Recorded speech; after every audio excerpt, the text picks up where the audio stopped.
What's going on, guys? Welcome on to Arsenal Fan TV.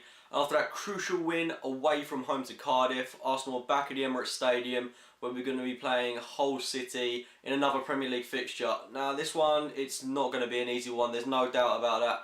Hull, a newly promoted side, they're doing pretty decently, to be fair, for a team that just come up to the Premier League, haven't been in there for a while, and you know, they're playing decent football under Steve Bruce. And I was originally going into this game thinking it would be a bit of a walkover. I may be sounding a bit overconfident there, but given our great run of form, given that great result against Marseille last week, the Cardiff win away from home, I have absolute right to go into this game with the utmost confidence. But that confidence was somewhat wounded when Hull had that great win against Liverpool, managing to put 3 goals past them.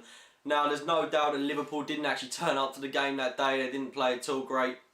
But Hull were extremely convincing in that game, and they really had a standout performance. And they're going to be going into this game against Arsenal. You know, it's away from home, but there's no reason why Hull fans and the whole team aren't going to go into this game oozing with confidence. It's going to be flowing through their veins because they're going to be up for this. There's no reason why they can't take 3 points off us from their perspective. But obviously, there's no reason why we shouldn't be beating Hull. I mean, we've had a great win away to Cardiff. Confidence with us should be absolutely flowing in the team, and we really should be getting the 3 points here. But Hull have got some absolute key danger men in their side, and I thought during summer they made some excellent transfer business. Steve Bruce really is aware of the transfer market. I thought Maynor Figueroa has been an excellent buy for them. He's been so solid at the back. Another player that I think has been pretty decent for them, El Mohammadi. One player that has been probably a bit of a letdown for them, Danny Graham. In recent weeks he hasn't been playing great football, he hasn't scored in absolutely ages, and I think that's where their problems lie. Up top they are very light. He's not scoring goals for them, frankly. He hasn't scored in ages. And then their other guy, Sagbo, yeah, he's a decent player, but then again they haven't really got anyone banging in the goals for them week in, week out, and that's something they lack. That's something where I'm not overly concerned about them.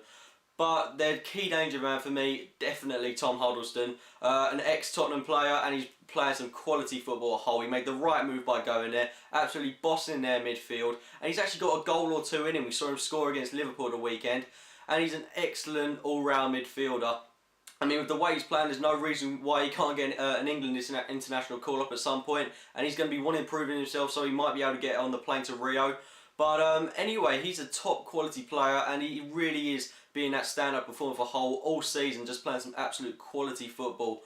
But that's the whole side of things. Arsenal, we've got to go into this one, and we really should be getting the 3 points here. Hull at home has to be 3 points, and I think the 3 points have got to be even more significant here, seeing as we play Chelsea and Man City in a couple of weeks in a row, and then we've got Everton on Sunday, so it's going to be a really tough couple of games for us coming. I think some of the games we've got to play are actually harder than those ones we played in November, but we've got to go into these games with confidence. If we don't get the 3 points against Hull, then it's going to be a bit of a horrible feeling for us fans. But I'm pretty confident we can do it. There's no reason why we can't. I mean, Cardiff, they were going into that game with confidence, but then again, we absolutely played them off the pitch, and then we should do exactly the same with Hull, but it won't be easy. This is the kind of game where I'm expecting Wenger to make rotation. We already know that Sagna is out of the game and Carl Jenkinson is going to be called up for this one. It's the obvious replacement really for Sagna, but Carl Jenkinson, he hasn't been named in the squad recently, and he has to up his game. That's something he's got to do, because the last game he played against Chelsea wasn't his most convincing performance. I know he's a good player, and I really think he's got to be proving himself, because for all we know, he could be going on the plane to Rio with England in a couple of months' time. Well, not a couple of months, but you know, quite a few months away. But there's no reason why he can't be Arsenal's first choice right back in a couple of years, and he has to be proving himself, especially in Premier League fixtures. He's a quality player. It's just a case of rebuilding that confidence, getting a couple of games under his belt, and this whole game really is going to be a defining moment for him, because it's really make or break for him. If he doesn't do well in this game, then it could slightly jolt his Arsenal career. But I'm hoping and I'm confident he'll put in a top-notch performance. As well as that, I'd allow for some other rotation in the squad, maybe bring in Nacho Monreal for Kieran Gibbs, Thomas Vermaelen for someone like Mertesacker or Koscielny. However, saying that, I do think the centre-back partnership, we should maybe take out Koscielny and then put Mertesacker and Vermaelen in, because Koscielny and Vermaelen for me doesn't work, because it means you've got to put Koscielny on the other side, and then there's all that mishap with the team and the defence. I don't really want to alter the team too heavily, but maybe the defence will stay the same for all we know, but we've got to keep a solid line in this one. Um, Obviously, the defence will be altered somewhat. I mean, we're probably going to see a back four of, I'm assuming, will be Jenkinson, Mertesacker, Vermaelen and Monreal. Let me know in the comments box actually if you would drop Koscielny or Mertesacker for this one and replace him with Vermaelen. Again, with Vermaelen it's going to be make or break. For all we know, he could put in a top-notch performance and regain a spot in the first team. So I'm really wishing him the best of luck for that. Looking up the rest of the pitch, of course, I want to see Walcott start this one. I think he managed to get an assist at Cardiff. I mean, he's got loads more of assists and goals in him. He's really got to get a full 90 minutes under his belt, so I'd like him to start this one. I want to rest Ozil and play Cazorla in the middle. I think that's absolutely vital for him. Cazorla on the left, he's been rather quiet. He's made a couple of loose passes, but he's still had a couple of standout games. I just think he plays his best football playing behind the striker, and I think that's where I want him to start. On the left-hand side, I'd probably go with Thomas Rosicky. Most notably, not really a winger, but he can play in that position, and he's been playing there recently for us. So I'm hoping he'll start this game.